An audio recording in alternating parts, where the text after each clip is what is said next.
দিন যত যাচ্ছে যে জন আকাঙ্ক্ষা প্রত্যাশা ছিল, আপনার কি মনে হয় সেই প্রত্যাশার পারদ আস্তে আস্তে কমছে সরকারের কর্মকাণ্ডে? আপনার কি মনে হয়?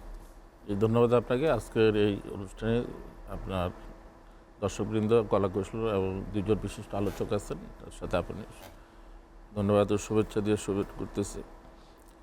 আসলে তো কিছুটা কমতির দিকে যাবেই, কারণ আমাদের দেশের মানুষ যখন কোনো একটা সুযোগ পায় তখন অধৈর্যশীল হয়ে যায়, আবার যখন বাটে পড়ে তখন ধৈর্য সাথে সেটা মোকাবেলা করে, যেটা 16 বছর ধৈর্যের সাথে মোকাবেলা করছে, এখন 6 মাসও সহ্য হইতেছে না।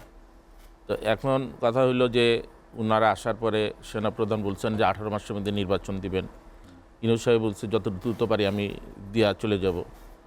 আচ্ছা, এখন মাঝখান দিয়ে ঘটনা ঘটলো কি, যে ছাত্ররা চায় যে 5ই আগস্টে নির্বিচারে যে হত্যাকাণ্ড ঘটছে সেই বিচারের পরে এটা করা হোক, এবং আপনার আর অন্যান্য রাজনৈতিক দল যারা কিছু বলতেছে, আবার কিছু আবার এখানে বিভক্তই, যে হ্যাঁ ঠিক আছে সংস্কার, মূল সংস্কারগুলি করার পরে তারপরে।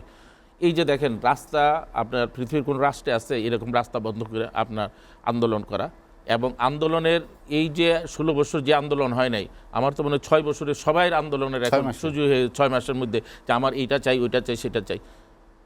আমাদের দেশে ভিআইপি, কিসের ভিআইপির গাড়ি যাবে আগে? গাড়ি অনলি যাবে শুধু আপনার অ্যাম্বুলেন্স। পৃথিবীর কোনো রাষ্ট্রের এরকম বিয়া। আমি সাধারণ মানুষ, আর্টিকেল 7 অনুযায়ী জনগণ যদি ক্ষমতা উৎস হয়, তাহলে যারা এখানে দেশ চালাবে তারা জনগণের ম্যান্ডেট নিয়ে একটা নির্দিষ্ট সময়ের মধ্যে ওনারা আসছে, ওনারা নির্দিষ্ট সময়ের পরে নির্বাচন দিবে, আবার যারা জয়ী হবে তারা আবার আসবে। তাই উনি ভিআইপি, উনি চলে যাবো উনি ওই হিসাবে, আর আমি আমার ঘাম ঝরাবো রাস্তায় ঘন্টার পর ঘন্টা, তারপরে ওনারা কিছু লোক আন্দোলন করবে, তারপরে ষড়যন্ত্র তো আছেই লেগে। এই ষড়যন্ত্র থেকে তো আমরা এখনও মুক্তি পাই নাই।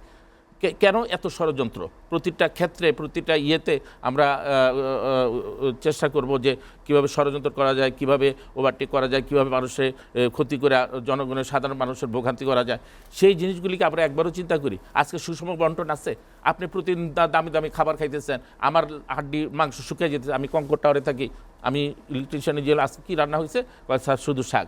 তো তুমি কি শাক দিয়ে? হ্যাঁ। তাহলে সকালে কী খেয়েছো? 2টা রুটি খেয়েছে একটু ভাজি দিয়া।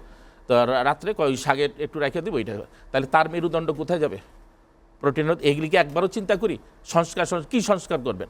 35 লক্ষ এখন আপনার আপনার ছিন্নমূল বাইরে গেছে, এদের সংখ্যা 5 বছর পরে 1 কোটি হবে।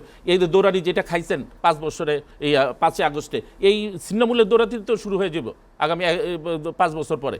ওদের দৌড়ানি তো আপনি ঘরে থাকতে পারবেন না, আপনার বাইরে করে টেনে ছাড়বো। তারপরে আপনি দেখেন যে শুধু ইউনূস সাহেব এককভাবে ঠেল হবে না, উনি তো একটা অবস্থান নিয়ে যখন কাজ করছেন তখন একটা গণ্ডির মধ্যে ছিলেন, এবং সেইখানে তার বেশি ছিল তার মেধা বুদ্ধি দিয়ে, প্রজ্ঞা দিয়া, কীভাবে রাষ্ট্র, ইকোনমিক্স, এইগুলি নিয়ে তার চিন্তাভাবনা ইয়েছে। হঠাৎ যখন তার একটা সুযোগ আসছে এবং ছাত্রদের এবং বিশেষ করে বিপ্লবের কারণে তো তার দায়িত্ব নিতে হলো। 111 তো সে নিতে চাইছিল না, যে দিতে চাইছিল, কিন্তু সে তো নেয় নাই।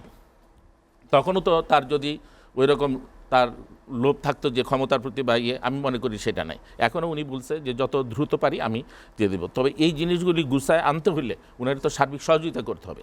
যেমন মনে করেন যে 6টা সংস্কারের যে 8ই ফেব্রুয়ারি জমা দেওয়া হবে, এর মধ্যে আংশিক কিছুটা দেওয়া হয়েছিল আপনার জানুয়ারি, এবং বাকিগুলি দিয়ে তারপরে আপনার রাজনীতি দলগুলির সাথে মত বিনিময় করে, যেখানে আপনার সংযোজন হইতে পারে, বিয়োজন হইতে পারে, আর সবগুলি তো আপনি এখানে উনি করেও যেতে পারবেন না, ওই সময়টুকু নাই।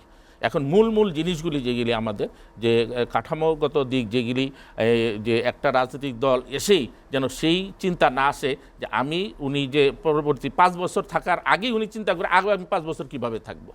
এভাবে আপনি দেখেন বিচারপতিদের 2 বছর বাড়ে 67 বছর পর্যন্ত কিন্তু বিচারপতিদের অবসর করা হয়েছে, সেটা তো একটা বৃহৎ দল করছে, এবং যে করছেন উনি মারাও গেছেন। তো এইগুলি আর কত বলা যায় আর কত শোনা যায়? আপনার এইগুলি তো রাষ্ট্রীয়ভাবে সব কিছুই ইতিহাসবদ্ধ আছে, এটা তার অস্বীকার করার।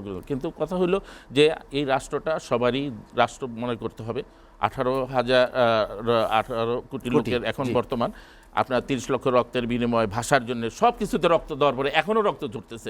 আমি তো মনে করছিলাম যে একটু ইন্টারাপ্ট করি, মানে ঠিক কি হওয়া উচিত আমরা বুঝতেছি না আপনার কথায় আর কি।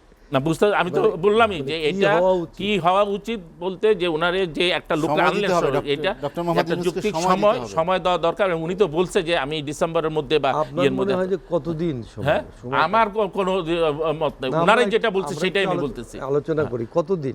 ওনারা যেটা বলছে সেটাই আমি বলছি, সেটার আমার সমর্থন আছে।